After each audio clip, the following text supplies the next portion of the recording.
지난 수요일 참회의 수요일을 시작으로 해서 사순절이 시작이 되었습니다. 사순절은 부활절 앞에 40일을 가리키는 말인데요. 이 기간 동안에 우리는 예수님 오실 것을 기다리며 우리가 예수님께 집중하고 또한 더욱더 회개하는 영성으로 주 앞에 나아가는 이 시간을 사순절이라고 말합니다. 우리가 왜 이렇게 절기에 집중하며 신앙생활을 하느냐 하면 절기를 통해서 예수님의 시간에 동참하는 것이고요. 이 절기를 통해서 그리스도에서 이루고자 하시는 하나님의 은혜의 때를 함께 경험해 나아가고자 하는 것입니다. 기독교 신앙생활에서는 예수님을 경험할 수 있는 방법이 크게 두 가지로 생각하고 있습니다. 첫 번째는 하나님의 말씀, 성경입니다. 우리가 성경에서 드러내는 예수님의 이야기와 그의 선포를 들어서 우리가 하나님 나라를 잘 알아갈 수 있습니다. 두 번째는 절기입니다. 예수님의 삶과 사역과 십자가 운명을 우리도 함께 경험하며 이 절기를 지켜 나아가는데요. 예수님의 인간의 몸을 입고 이 땅에 오셔서 그가 살아가신 모든 생애를 우리의 1년 안에 한 주기씩 다 넣어서요. 우리 예수님의 생애를 함께 경험해 나아가며 그의 삶을 이 절기에 때 맞춰서 묵상해 가는 것입니다. 그러한 삶을 통해서 우리 가운데 가까이 임하시는 예수님을 기억하고 또 경험하며 이 절기를 통해서 예수님이 하셨던 모든 일들을 우리 또한 행해보면서 예수님이 이것을 통해서 우리 가운데 들려주시는 하나님의 은혜가 무엇인지를 함께 알고자 하는 우리 기독교의 오랜 시도입니다. 오늘 또한 예년과 다름없이 사순절을 맞이하였는데요. 우리의 시간 안으로 들어오신 예수님을 이 기간 더욱더 깊이 만나시면서 우리를 구원하신 그 하나님의 뜻과 그 은혜도 깊이 묵상하고 경험할 수 있는 이 40일의 기간 되시기를 주님의 이름으로 축원합니다.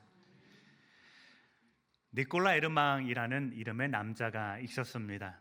30년 전쟁에 참여하고 큰 전투가 여러 번 있었는데요. 그 가운데서 전쟁 중 큰 부상을 입고 몸에 장애를 입게 됩니다.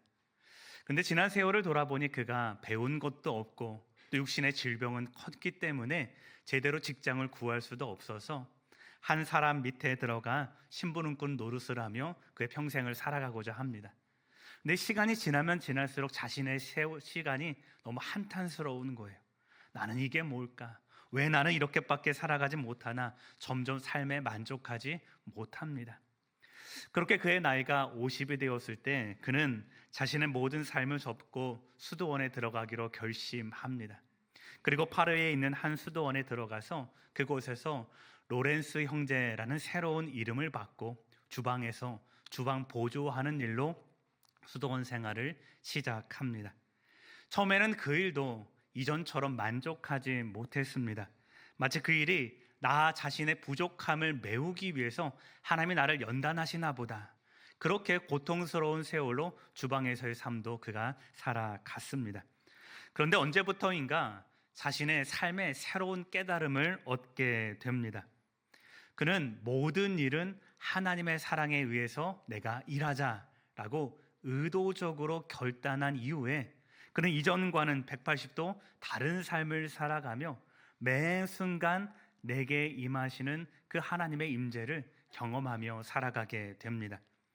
그렇게 삶을 바꾸고 나니 그릇을 닦을 때도 주방 밑바닥을 쓸 때에도 그 어느 때든지 하나님이 나와 함께 하시다라는 그 사실 가운데에 충만한 은혜 속에 살아가게 되는 것이죠.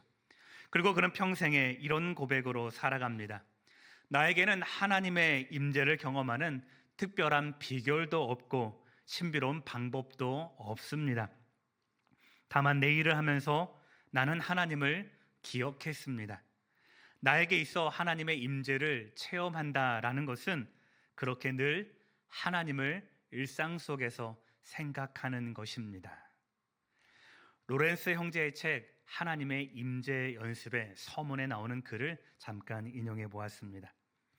저는 이 책을 살필 때마다 하나님의 부르심에 관해서 생각하고는 합니다. 하나님이 로렌스 형제에게 임하셔서 왜 그를 불러내셨을까? 이유는 분명합니다. 병들고 연약한 육신, 삶에 아무런 가치와 의미도 찾을 수 없어서 포기해버리기까지 한 내 인생 가운데에 그가 임하셔서 이제는 허투루 살아가는 그저 그런 인생이 아니라 하나님과 날마다 동행하는 인생으로 살아가도록 하나님은 한 인간 가운데 임재하셔서 그를 불러내시는 것입니다. 그렇게 하나님을 만났을 때에 그의 삶은 이전과는 다른 삶을 결단하게 될 것이고요. 이전과는 다른 거룩한 일상을 살아가며 끝없이 은혜로우시며 끝없이 자비로우시고 끝없이 사랑 많으신 그 하나님의 은혜 가운데에 평생을 살아가게 되는 것입니다. 사랑하는 성도님들, 오늘 여러분을 이 자리 가운데 부르신 하나님의 부르심은 어떠합니까? 우리가 이 질문을 늘 묵상하며 이 기간을 보내보셨으면 좋겠습니다. 왜 하나님은 나를 부르셨을까? 하나님이 왜 나를 부르시고 또 그렇게 부르신 내 인생 가운데 기대하시는 하나님의 기대는 또 어떤 것인가? 오늘 누가복음 5장 말씀을 통해서 그 음성 듣기를 소망하는데요. 오늘 우리가 함께 읽었던 세례 마태의 이야기와 그 이전에 중풍병자를 만나시는 이 두 사람과의 예수님의 만남을 통해서 오늘 예수 그리스도께서 이 땅 가운데 오신 이유가 무엇인지, 그리고 그렇게 우리를 만나셔서 우리에게 기대하시는 변화된 삶은 무엇인지를 함께 듣고 은혜를 나누고자 합니다. 예수님의 첫 번째 부르심은 중풍병자를 향한 것입니다. 이 사람을 부르신 배경들 우리가 너무 익숙히 알고 있지만 우리 17절과 18절 우리 성경에 뭐라고 적혀 있는지를 함께 읽어보도록 하겠습니다. 17절과 18절입니다. 함께 있습니다. 하루는 가르치실 때에 갈릴리의 각 마을과 바리새인과 율법 교사들이 앉아 있는데 병을 고치는 주의 능력이 예수와 함께 하더라. 한 중풍병자를 사람들이 침상에 메고 와서 예수 앞에 들여놓고자 하였으나. 아멘. 중풍병자 한 사람이 있었습니다. 그런데 17절에 예수님과 함께 머물러 있는 이런 율법학자나 바리새인처럼 그는 섣불리 쉽게 예수님께 다가갈 수 없는 커다란 장벽 가운데 그는 살아가고 있었습니다. 그에게 임한 장벽은 두 가지 정도일 건데요. 하나는요, 육신의 연약함입니다. 18절에는 그를 가리켜서 한 중풍병자라고 되어 있는데 우리가 잘 알듯이 그의 증세가 어떠합니까? 다른 사람의 도움 없이는 침대에서 한 걸음도 움직일 수 없는 아주 중증 위중한 상태가 지금 이 사람의 형편입니다.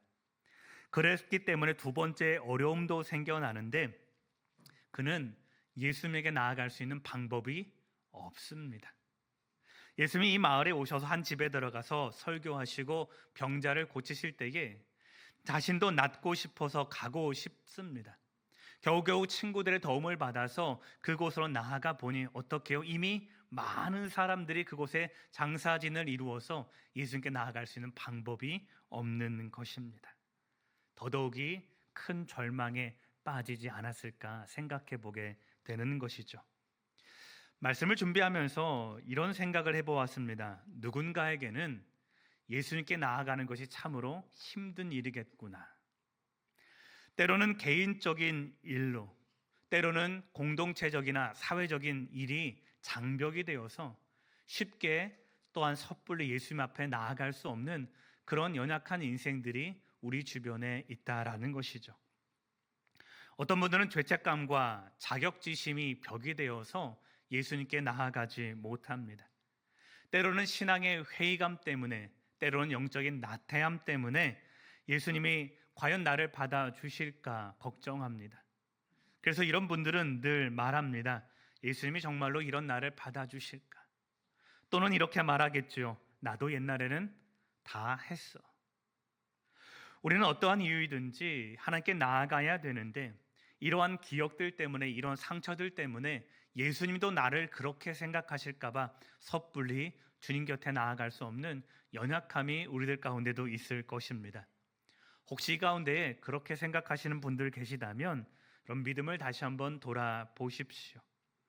나는 오늘 하나님을 만나기 위해서 최선을 다하고 있는가? 그러면 살피고 돌아보셔야 합니다. 그런가 하면 공동체적인 장벽도 있습니다. 교회는요, 대부분의 경우 많이 정형화되어 있습니다.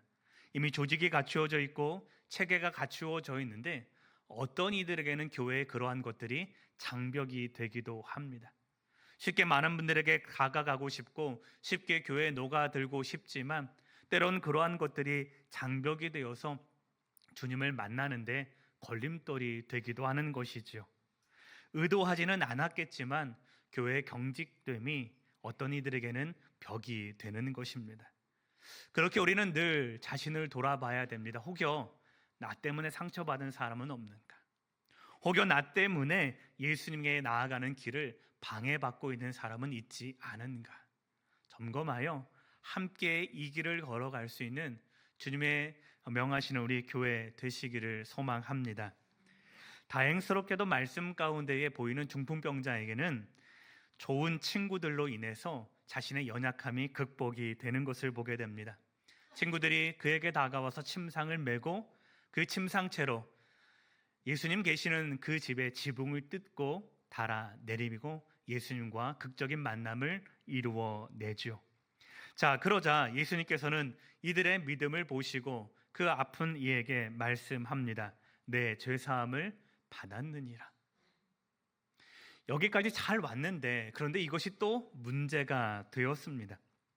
어려움을 견디고 장벽을 넘어서 사람들의 시선도 비껴내면서 잘 그 자리까지 왔는데 예수님이 내 죄사함을 받았느니라 하고 선포하자 여기저기 불편한 시선이 그를 향하여 쏟아지기 시작합니다.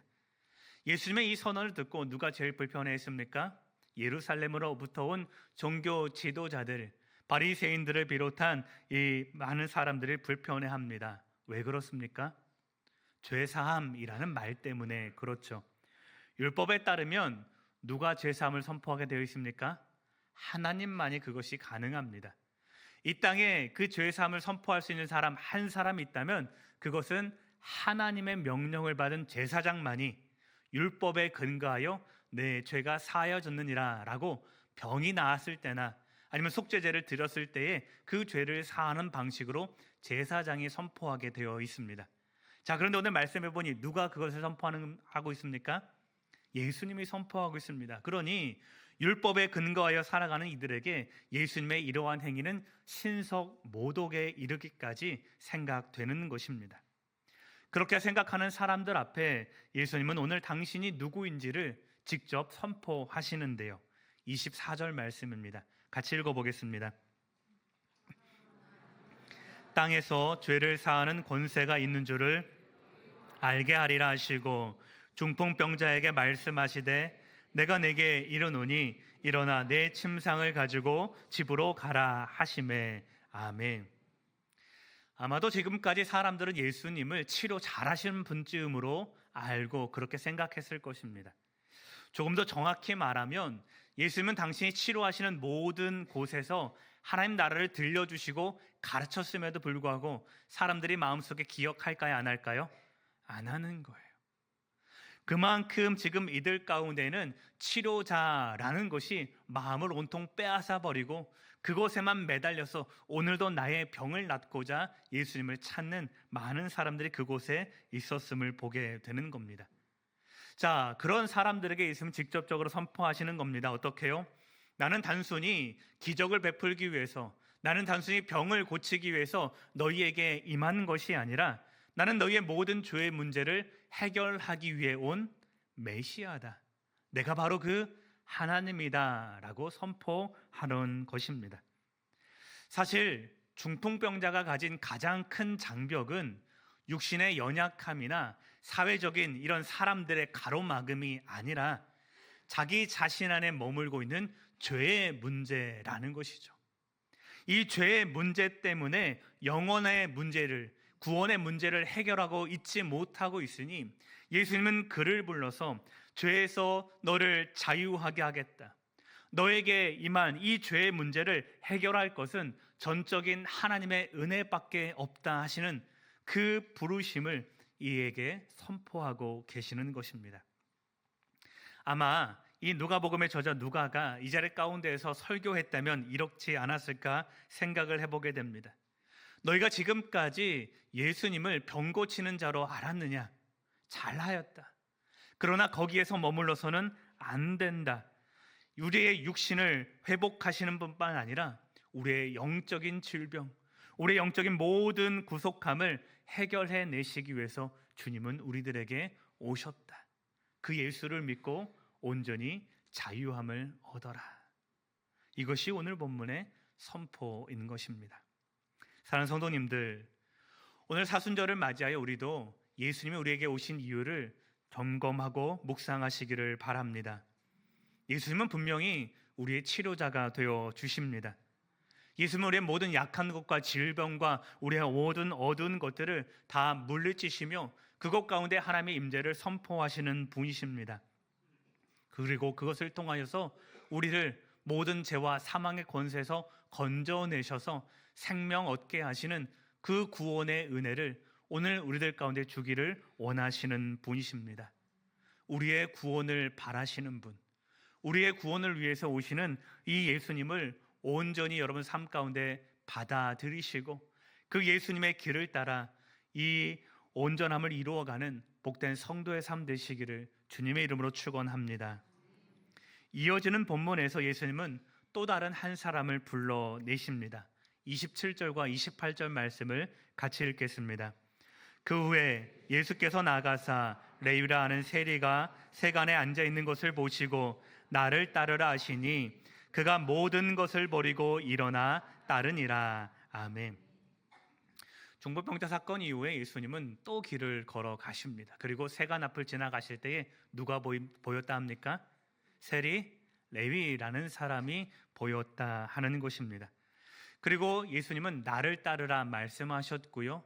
그 음성에 이 세리가 반응하여 예수님을 따를 뿐만 아니라 예수님을 자신의 집에 초청하여 커다란 잔치를 불러 사람들을 부르고 모아서 함께 식탁을 가지게 됩니다. 자, 그런데 이 초청이 있고 나서 모두가 기뻐했던 것은 아닌 것을 보게 됩니다. 몇몇 사람들이 수군수군 됩니다. 당시 중풍병자 사건에 있었던 것처럼 종교 지도자들이 이것을 비방하죠. 그들은 불편해하면서 이렇게 말합니다. 너희가 어찌하여 세리와 죄인과 함께 먹고 마시느냐 하며 비방했던 거죠. 재밌는 것은요, 오늘 본문에서 비방하다라고 쓰이는 이 말이 어떤 의미냐면 앞에서 대놓고 당신 그러지 마라고 하면서 꾸짖는 것이 아니라 어떤 모습일까요? 뒤에서 수군대면서 비판하는 모습을 이 비방하다라는 말이 가리키고 있는 겁니다. 왜 그랬을까요? 이 앞에서 중풍병자 사건 때 이미 예수님이 한번 혼났거든요. 예수님에게 한번 혼나고 나니까 이들이 조금 주눅 들었던 것 같습니다. 앞에서 대놓고 하지 못하고 속으로 또는 자기들끼리 수군수군대며 저들이 어찌 세리와 죄인과 함께 먹느냐라고 했는데 이 말을 지금 누가 들으시는 거예요? 예수님이 들으시고 이전처럼 큰 꾸지람으로 이들을 혼내시는 것을 보게 됩니다. 자, 그런데 이들도 한편 억울했을 겁니다. 왜냐하면 당시에 세리라는 이 직업은 죄인의 전형처럼 여겨졌기 때문입니다. 실제로 당시에 세리들은요, 사람들에게 죄인 취급받으며 살았습니다. 여러분, 이러는 거예요. 로마 큰 정부가 있으면, 로마 제국이 있으면 그 가운데에 이 이스라엘 지역에 세금 얻는 이런 권리를 누가 사게 되냐면 헤롯의 가문이 사게 됩니다. 자, 그래서 이 대한민국 땅덩이만한 이 강원도 땅덩이만한 곳이죠, 사실은. 자, 그런 지역에 세금 얻는 징세권을 헤롯이 사고 나서 이 지역 또 다른 조그만 지역에 있는 사람이 가서 또 그 권리를 얻어오게 됩니다. 세리장이라고 하는 사람이죠. 자, 이 세리장이 이 권리를 사오면 또 동네마다 분배를 하는 거예요. 이 광명 하안동에 세금 걷는 사람, 또 저쪽 소화동에 세금 걷는 사람들이 이렇게 한 명 한 명씩 두게 되는 거예요. 자, 이 사람들도 돈을 내고 사오고 아니면 때로는 그 사람이 속하여 이 일들을 하게 되면 그럼 본전 생각이 날까요, 안 날까요? 본전 생각이 나죠. 내가 이렇게 큰 돈을 주고 이 권리를 사왔으니 어떻게 해서든 이 사람들에게 세금을 걷어와야 되겠다. 사람들이 마음 먹는 거예요. 그래서 이런저런 제목으로 세금을 걷어가니 당시에 세리들을 위해서 세리장을 향하여서 사람들이 뭐라고 불렀냐 하면 사기꾼이라고 불렀습니다. 거짓으로 세금을 징수하여 매겼다라는 거죠. 그래서 이들은 사기꾼으로 취급받았고요, 죄인처럼 그렇게 살아갔습니다. 그래서 이들에게 허용되지 않는 것이 몇 가지가 있었는데, 첫 번째는 시민권이 허용되지 않아요. 너희들은 죄인이기 때문에 시민으로 살아갈 자격이 없다. 두 번째는요, 명예로운 직감, 명예로운 직분이 허락되지 않아요. 그래서 그 어떤 직분도 이들은 맡을 수가 없게 돼요. 마지막으로요, 이들은 법정에서 증인의 자격이 박탈당합니다. 너희들 하는 모든 입술과 너희들 하는 행동은 다 거짓이다. 죄인이니 너희들은 법적인 신빙성을 가질 수 없다라는 그런 모든 자격에서 이들은 배제가 되는 삶을 살아갑니다. 여러분, 오늘 본문에 보이는 이 세리 레위는 어떤 삶을 살았을까요? 똑같이 살았겠죠. 사람들에게 손가락질 받았을 것입니다. 사람들에게 외면받았을 것이고요, 사람들에게 죄인 취급받으며 살아갔을 것입니다. 그것이 내가 욕심이, 돈에 욕심이 나서 그가 선택한 문제이든, 때로는 가족의 생계 때문에 어쩔 수 없이 세리라도 해서 우리 가족이 먹고 살아야 했던 문제이든, 그것과 관계없이 우리가 들여다볼 수 있는 사실 한 가지가 있는데, 세리는 그 자리를 감당하고 싶지 않았을 것입니다. 여러분, 오늘 말씀에 예수님이 세리 레위를 부르시자 이 레위가 어떻게 반응합니까? 곧 자신이 모든 것을 버려두고 일어나서 예수님을 따랐다라는 겁니다. 버려두고 일어났다라는 것은 무슨 말이냐면, 내가 지금까지 누렸던 삶의 모든 자리를 포기하고 예수님을 따랐다라는 거죠. 나도 내 이 삶을 벗어나고 싶은데 어쩔 수 없이 하루하루 이 죄책감에 죄인이 되어 살아가는 그 모든 삶의 자리를 다 이 땅 가운데 내려놓고 나는 예수님을 따라가겠다, 나는 그런 결정을 하겠다. 오늘 이 세리의 결단과 각오입니다. 그렇게 보면 예수님이 왜 세리 레위를 부르셨는지 알게 됩니다. 여러분, 예수님이 우리 가운데 오신 이유 중에 하나이죠. 죄 가운데 살아가고 죄된 모습으로 살아가지만 그 가운데서 스스로 나올 수 없는 죄인을 불러내시기 위해서, 어쩔 수 없이 이 땅을 살아가며 어쩔 수 없이 죄가 무서운 거고 죄가 두려운 것도 알지만 그 죄 가운데 나올 능력이 없는 그 세리 레위를 부르시기 위해서 오늘 주님께서는 이 땅 가운데 오시는 것입니다. 그리고 그를 욕하는 사람과 또한 그렇게 처해서 살아가는 사람들에게 우리 주님은 다시 한번 선언하십니다. 31절과 32절 말씀 함께 읽어보겠습니다. 예수께서 대답하여 이르시되 건강한 자에게는 의사가 쓸데없고 병든 자에게라야 쓸데있나니 내가 의인을 부르러 온 것이 아니요 죄인을 불러 회개시키러 왔노라. 아멘. 예수님이 오신 이유는 너무나도 분명합니다. 건강한 사람들을 위해서 오시는 것이 아니라 연약하고 불쌍하며 또한 죄 가운데 살아가는 그런 사람들을 위하여 이 땅 가운데 오셨습니다. 문제는 우리 중에 내가 죄인이라고 생각하며 살아가는 이들이 많지 않다는 것입니다. 물론 우리들이 입술로 고백하겠죠. 주님, 나는 죄인입니다. 그러나 우리의 삶의 자리에 가면 정말로 내 입술의 고백처럼 내가 죄인처럼 그렇게 여기며 주 앞에 나아가는 사람이 얼마나 있겠습니까? 우리는 예수님의 은혜가 필요한 자임에도 불구하고 나는 떳떳하다, 나는 자랑스럽다, 마치 바리새인처럼 이 율법학자들처럼, 마치 서기관처럼 내가 다른 사람을 비판하기는 잘하지만 정작 내가 구원의 은혜가 필요한 죄인인 것을 모른 채 우리는 이 땅을 살아가고 있는 것은 아닌지 돌아보셔야 하는 것입니다. 때로는 우리는 세리처럼 살아갑니다. 죄악된 현실에서 살아가고 죄에 억눌린 무게 때문에 살아가지만 감히 그 자리를 탈출할 용기가 없어서 그 자리를 벗어나지 못하는 연약한 심령임에도 불구하고 예수님의 손을 붙잡지 못하는 여전히 죄인의 모습으로 살아가는 불쌍한 심령들도 우리들 가운데 여전하죠. 사랑하는 성도님들, 오늘 예수님은 당신이 왜 이 땅에 오셨는지 분명히 선언하십니다. 건강한 자에게는 의사가 쓸데없고 병든 자에게라야 쓸데있다. 사랑하는 성도님들, 오늘 우리는 예수님이 필요합니다. 오늘 우리는 건강하지 않습니다. 우리 또한 여전히 죄 많은 세상 가운데 살아가며 죄 많은 존재가 되어 이 땅을 살아가죠. 그런 우리를 위해서 예수님이 오셨다라는 이 사실을 기억하며 주님의 부르심에 온전히 응답해 나아가는 예, 주님, 내가 여기 있습니다. 나의 모든 삶의 자리를 주께 맡겨 드립니다 하며 십자가 앞에 우리의 삶을 내어드릴 수 있는 성도의 응답되시기를 소망합니다. 그리하여 예수님이 오셨다라는 그것과 예수님이 주시는 은혜를 충만히 누려가셔 복된 성도의 삶, 은혜 받은 자로 살아갈 수 있기를 주님의 이름으로 축복합니다. 말씀을 마치겠습니다. 교회 전통 가운데는 이런 말이 있습니다. 교회는 성자들을 위해 세운 박물관이 아니라 죄인들을 위한 병원이다. 이 말을 인용해서 팀 켈러 목사님이 하나님을 말하다라는 책에서 다음과 같이 고백했습니다. 제가 한 구절을 옮겨왔는데요, 화면을 보면서 같이 읽어보셨으면 좋겠습니다. 함께 읽겠습니다. 성품이 성숙해지고 행동이 변하는 것은 크리스천이 된 뒤에 차츰차츰 일어나는 과정이다. 하나님 앞에 나갈 자격을 갖추려면 반드시 깨끗해져야 한다는 그릇된 믿음은 기독교 신앙과 아무런 연관이 없다. 아쉬운 노릇이긴 하지만 이는 정서적으로, 윤리적으로, 영적으로 아직 갈 길이 먼 미숙하고 연약한 인간들이 교회에 가득하다는 뜻이기도 하다. 흔히 하는 말 맞다나 교회는 성자들을 늘어놓는 박물관이 아니라 죄인들을 치료하는 병원이다. 사랑하는 성도님들, 우리는 예수님의 치료가 필요한 환자들입니다.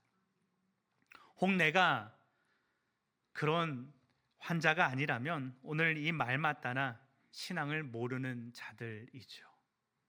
사랑하는 성도님들, 저와 여러분이 살아가는 현실이 바로 그렇다는 것이고요. 교회가 이 땅에 존재하는 이유가 바로 거기에 있는 것입니다. 예수님은 당시의 사회적 모든 관념을 넘으셔서 아픈 자를 치료하셨습니다.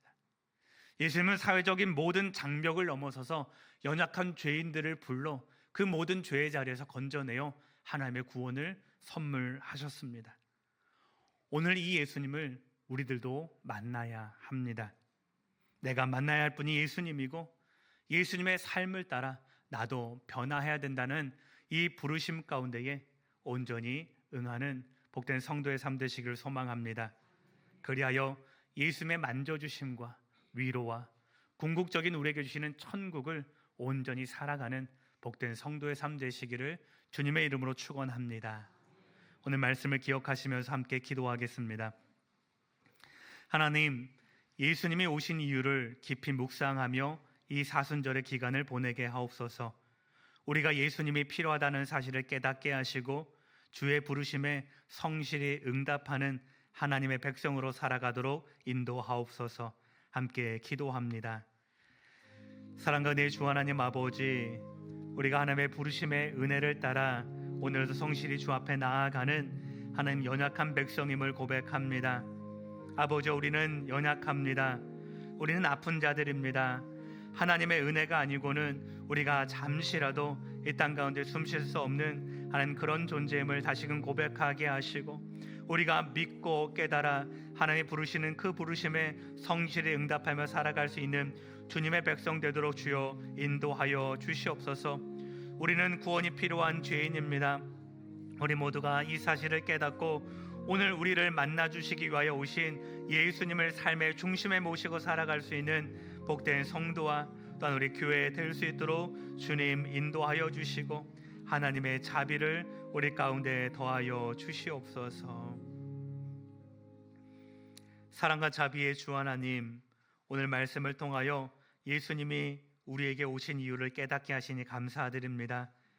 우리를 죄에서 자유하게 하시고 우리 영혼들을 새롭게 하시는 주님의 은혜를 찬양합니다. 사순절을 보내는 이 시간 예수님을 더욱더 깊이 기억하게 하시고 주님이 주시는 치유와 회복을 경험하게 하시며 우리도 변화되어 예수님을 따라 살아가는 복된 성도 될 수 있도록 인도하여 주시옵소서. 감사하며 축복하며 존귀하신 예수님 이름으로 기도드립니다. 아멘.